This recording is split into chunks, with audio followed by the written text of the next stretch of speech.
Cari fratelli e sorelle, buongiorno. Chers frères et sœurs, bonjour. Nous écoutons la catéchèse du pape François à Rome le 13 novembre 2019. Cette audience a lieu en deux groupes différents. Les malades se trouvent dans la salle d'audience Paul VI. J'ai été avec eux, je les ai salués, je les ai bénis. Ils sont à peu près 250 et c'est un petit peu plus commode pour eux à l'intérieur à cause de la pluie. Et nous sommes ici, mais ils nous regardent à l'écran et nous nous saluons les uns les autres en nous applaudissant.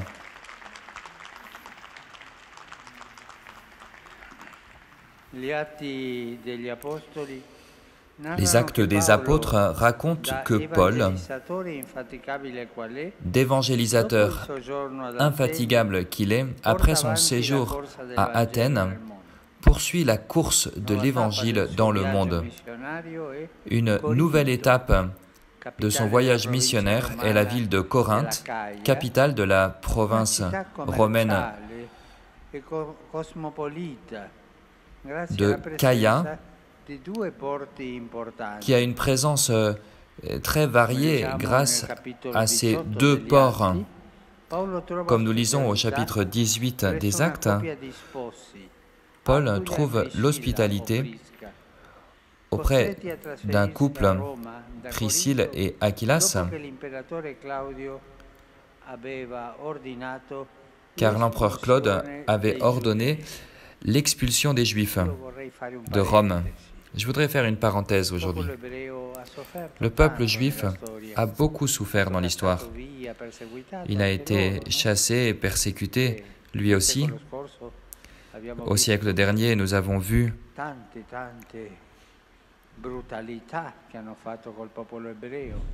de nombreuses brutalités qui ont été commises à l'encontre du peuple juif.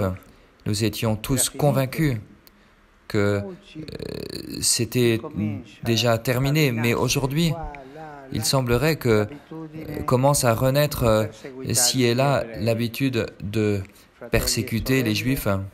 Frères et sœurs, ce n'est ni humain ni chrétien.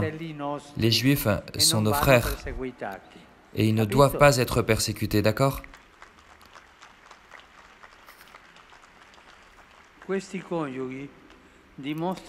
Ces époux, donc,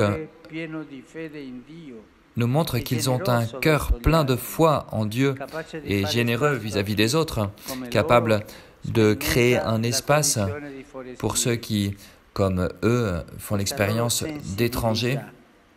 Leur sensibilité les pousse à se décentrer d'eux-mêmes pour pratiquer l'art chrétien de l'hospitalité et pour ouvrir les portes de leur maison pour accueillir l'apôtre Paul. Voilà comment ils accueillent non seulement l'évangélisateur, mais encore l'annonce qu'il porte avec lui, l'évangile du Christ, qui est puissance de Dieu pour le salut de tous ceux qui croient. À partir de ce moment, leur maison se remplit de ce parfum qui vivifie les cœurs. Priscille et Aquilas partagent avec Paul aussi son activité professionnelle, celle de fabriquer des tentes. Paul estimait en effet le travail humain et c'était pour lui un espace privilégié de témoignage chrétien, en plus d'une manière juste de se maintenir soi-même, de subvenir à ses besoins pour ne pas être un poids pour la communauté. La maison de Priscille et Aquilas à Corinthe ouvre les portes non seulement à l'apôtre, mais aussi aux frères et sœurs en Christ.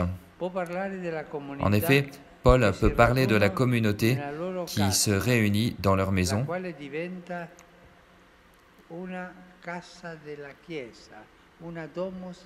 cette maison qui deviendrait donc une maison d'église, un lieu d'écoute de la parole de Dieu et de la célébration de l'Eucharistie. Aujourd'hui encore, dans certains pays où il n'y a pas la liberté religieuse, la liberté des chrétiens, les chrétiens se réunissent dans une maison, un peu cachée pour prier, pour célébrer l'Eucharistie. Aujourd'hui encore, existent ces maisons, ces familles qui deviennent un temple pour l'Eucharistie. 1 an et demi après être resté à Corinthe, Paul laisse cette ville, quitte cette ville, avec Priscille et Aquilas. Eux s'arrêteront à Éphèse, et là aussi, leur maison deviendra une maison de catéchèse. Finalement, les deux époux rentreront à Rome, et ils seront les destinataires d'un magnifique éloge que l'apôtre va insérer dans la lettre aux Romains. Paul était reconnaissant et il écrit donc sur ces deux personnes, sur ce couple, ces époux, dans la lettre aux Romains. Écoutez bien, saluez Priscille et Aquilas, mes collaborateurs dans le Christ Jésus, car eux, pour me sauver la vie, ont risqué leur tête. Et je leur suis reconnaissant, non seulement moi, mais toutes les églises du monde païen. Combien de familles, dans ces temps de persécution, risquent leur vie pour garder cachés ceux qui sont persécutés. Et ils en sont, Priscille et Aquilas, le premier exemple, cet accueil familial, même dans les moments difficiles.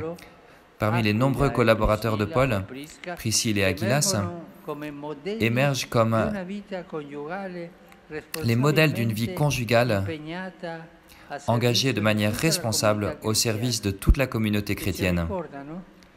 Et ils nous rappellent que grâce à la foi et à l'engagement dans l'évangélisation de nombreux laïcs comme eux, le christianisme est parvenu jusqu'à nous. En effet, pour s'enraciner dans la terre du peuple, pour se développer de manière vivante, il était nécessaire qu'il y ait cet engagement des familles.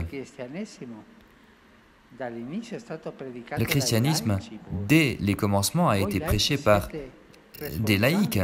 Vous, laïcs, vous êtes responsables, de par votre baptême, de porter en avant la foi.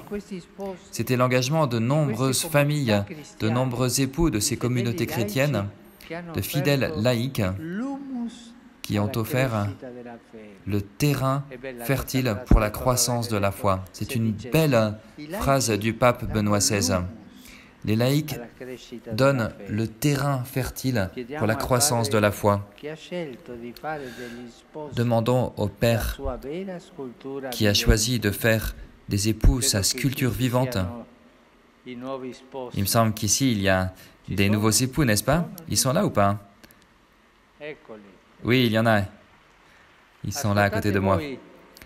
Alors écoutez bien, écoutez votre vocation.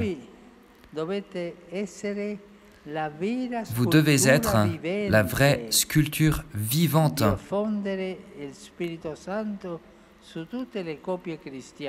pour répandre l'Esprit Saint dans tous les couples chrétiens. De l'exemple de Priscille et Aquilas, vous devez aussi ouvrir votre cœur au Christ et aux frères, transformer vos maisons en églises domestiques. C'est une si belle parole. Une maison, c'est une église domestique où l'on peut vivre la communion et offrir le culte de la vie vécue avec foi, espérance et charité.